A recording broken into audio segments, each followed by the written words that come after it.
In this episode, it's Roger and James here from the DisKingdom Podcast, and we're going to be talking all about the brand new announcements that were made last week for Disneyland Paris, where €2 billion. I always just want to do this. I did like the €2 billion.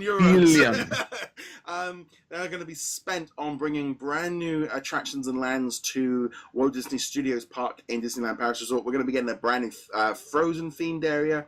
Looks like we're going to be getting Galaxy's Edge, the French version. We're also going to be getting new Marvel attractions. We're also going to look like we're getting the Buzz Lightyear, the Alien spinner thing. There's a whole new parade. There's a new lake being built. There's whole areas of the concept art which haven't even been discussed, but there's massive, great big empty areas. We've got a new walkway. Let's just say my feed from like Twitter and Facebook, because obviously being a little bit more European, you know, all the Disneyland Paris sites and podcasts, we were just ecstatic. This was the news we've been waiting for probably 10 years. It's hard to explain in some ways. Paris gets so little all the time, and it's been so badly, you know, there's not really been lots and lots of attractions. You know, Ratatouille is like the only attraction that's been really built in like 10 years. We don't have new shows all the time. We don't have this constant stream of stuff. Now that Disney have brought it outright, and you know, some people might say, well, it never made any money. It was the #1 attraction in Europe for the last 15, 20 years. It kind of always gets put like, oh, it's just a Europe. It's like, well, in Europe, it is still massive. They're still serving 20, 30 million people a year. And sometimes, you know, you see a few things on, you know, especially like, you know, you get like, people from Florida going, whoa, well, why are they? It's like, well, there are other people in the world that can't always get to it. So this was massive news. Loads of people are really excited. This is going to be coming over. I think it doesn't open till like 2021 or 20. They're going to be starting work on this a little bit earlier. So there's loads of stuff coming in on this. Yeah, I have never been to Disneyland Paris or Euro Disney, which is what I still remember it as. But I can definitely tell you that this is long overdue, because there have not been any announcements out of Disneyland Paris for a very, very long time. And even the one bit that you do have, the Ratatouille, is coming to Epcot anyway. Yeah. So, well, you know. I mean, there's a lot of this stuff I think is going to be coming over from Disney. I mean, we've got a whole new Star Wars, which the concept art, from what we can see, it just looks like they've just put that we're getting our own version of Galaxy's Edge coming into this one. I would assume so. Maybe a smaller version, but still. Which I think makes sense. I mean, I'll be honest. You know, if you spent all that R&D money on developing a ride, you put it in all your parks. Make the most of it. You know, this whole thing about, you know, and I'm going to be honest. Like, for most Europeans, probably 99% of the population are never going to go to Disneyland in California. So why not put that here? Yeah, Florida you could intersect, but Shanghai, Hong Kong, you know, just bring them all in and it'll work. So I think that, you know, Star Wars Galaxy's Edge French edition is going to work very well. I mean, we've got a few, so that's good. The best thing really was we've got this new lake coming in, and you can see like a boat going across, and you're can see like there's a parade going around it. This can work for a couple of things. First off, it gives us probably a proper nighttime show, and because there's like you can see like water fountains and stuff, so it's going to give us some reason to be there at night. At the minute, there's only really one little nighttime flash show on that Tower of Terror with Star Wars stuff. So that's going to bring people in. It's going to hold people. You can see from the concept art that it's a very big open space to see all. So you're going to be able to see all the way around. I mean, I think most people are going to be on this side looking towards Arendelle and the massive ice palace and the castle, which that looks epic. So that's going to give us something. We've got a new parade route going up, which looks a massive long way. So I'm sure they're going to be putting like shops and restaurants and stuff along there to kind of extend from where now Tower of Terror is to go up through there. Toy Story Land as well looks like it's getting the Alien ride that they're putting into Hollywood Studio at the minute.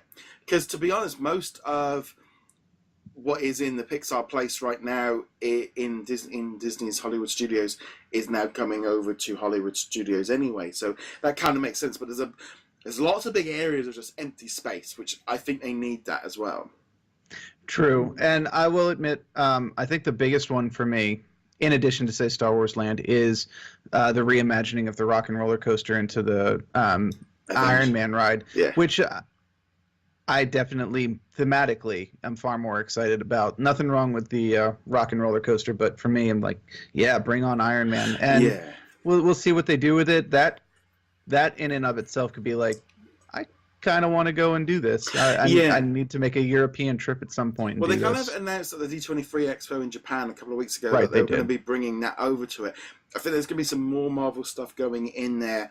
There's already a stunt show opening up this year, and there's going to be a few other things. There's one thing you notice, like the Tower of Terror. It's still the Tower of Terror. Personally, I think that is. I don't think they would have changed that to Guardians of the Galaxy for the concept art, because that would have been a backlash. So it made sense to leave it as it was, and they can deal with that announcement at a later date, because it ain't going to be staying as a Tower of Terror. I am 100% sure they're going to repurpose that to Guardians of the Galaxy, because why not? It boosts up the Marvel, and that whole area where it is going to become a kind of like a Marvel zone. I mean, there wasn't, this kind of announcement, there wasn't really any details of what attractions were coming in. It's just 2 billion euros, and also we have the Marvel Hotel that they previously announced that's opening in 2020, where the New York hotel is going to become like Avengers. So that's kind of great. I'm just looking here. The multi-year will roll out in phases beginning in 2021. And there's 3 different areas and a new lake, and it just looks epic. Yeah, I mean, like I said, I've never been to Euro Disney, Disneyland Paris, but if I were to plan a trip, I'd probably wait until after this so I could see some of the really cool stuff. And I think that it will drive tourism for the first couple of years that it's out there while people want to see all the new stuff. And that's going to be a good thing both for France and any of the neighboring countries, including Jolly old England. Yeah, I mean, Jolly old England. Yeah, I mean, like for me, I can fly from my local airport to Paris. It's about a 50-minute flight. I can be, and it's that thing of like, you kind of go, well, what's changed since there's one new Mickey show from 3 years ago. This will give us multi reasons to go. The trouble is Hollywood Studios Park is, a lot of people consider it to be a half-day park because there's not much to do there. That whole area in one, it's just, there's not a lot there. They've not really, other than Ratatouille, there hasn't really been a lot of stuff to do there new.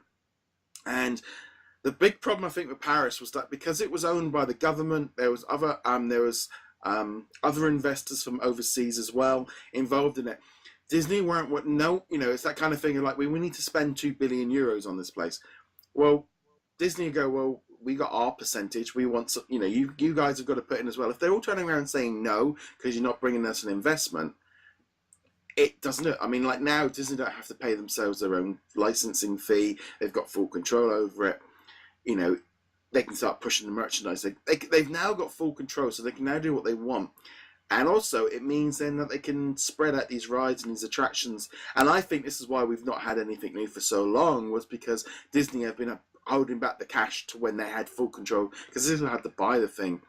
But I'm hoping now that it's fully under the Disney control that we can start seeing more stuff coming on, because this is the problem with like Japan and Hong Kong and Shanghai and Paris, was they were all partially owned by governments, because when they went to go and get them built, they had to do deals with other people to spend it, because they were at the point then that they weren't, it wasn't the Disney we have now where they're more about control, and they don't really do that.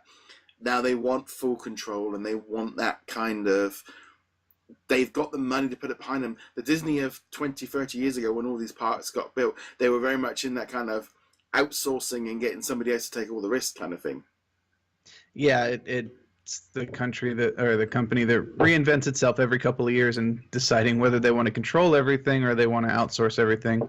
We in the video game community are acutely aware of that. So it won't be the last time that things will change hands, that they'll change their policy. But for now, if you're a fan of the parks, not just Disneyland Paris, but any of the parks, it's a really good time because we've got changes coming everywhere. And there's a lot of incentive to do any of the parks, and this will definitely drive me to go to Disneyland Paris sometime in the 2020s to check this stuff out. Well, I mean, it might be 2025 before this completely gets all done. For me, this is great because in some way this will be good for me. This will make me go probably multiple times because there's a difference for me of where we can go to, I can fly out to Paris on Wednesday. What Americans do for like going down for the weekends, we can do here for going to Paris, and people from London can get there on the train in a couple hours, or all these kind of things. But also, I don't think this building work is going to affect, like if you went in the middle of construction, the way that this is being built, the lake and the Frozen and the Star Wars stuff are so far at the back, out the way, that you can't even get there at the minute. So it wouldn't actually affect you being there on vacation because nothing's being closed. This is all brand new stuff being done in the background. So it doesn't actually affect anything. The Marvel stuff is going to obviously impact on certain things, but at the same time, if they close down, and this is where that because I think the Avengers roller coaster will be up way before the rest of the area will be, and they can spread it all out. I mean, the Avengers roller coaster. Would I go specifically over for that straight away? No, because it's not a new ride. But it's going to be a good reason to keep going back. And I think that's the thing of, they want that repeat custom. They want people to keep going back. And unfortunately, when you've got a thing of nothing's changed other than one little show. I mean, now at the minute, if I go back now, since when did I last go? 3 years ago. So there's one new Mickey Mouse show, and they've changed Dreams to a new show. So it's a lot of money to go for that. Oh yeah, and this would be like if you in the UK were to come over to Disney World, but the only thing that has changed is that illuminations at the Epcot Center, they changed up the sequence for that. It's a really expensive trip to do for things that haven't changed yet. And that's why I said I'll wait until the 2020s, even if it's 2025, 2026 before everything's ready to go.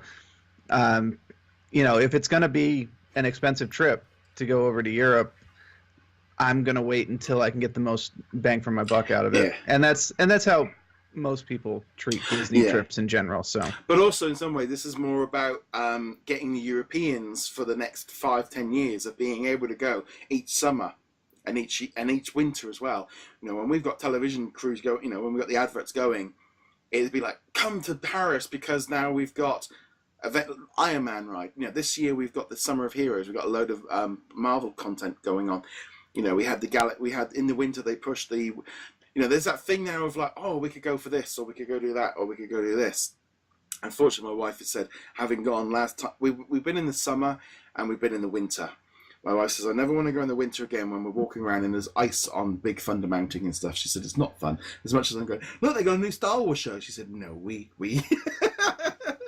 There's something very different about walking around in woolly coat, rain jackets and umbrellas. It's not quite the same as the Sunshine State or the over there in California. But I digress. Yes, even at its coldest, the Florida, it never gets that cold. No.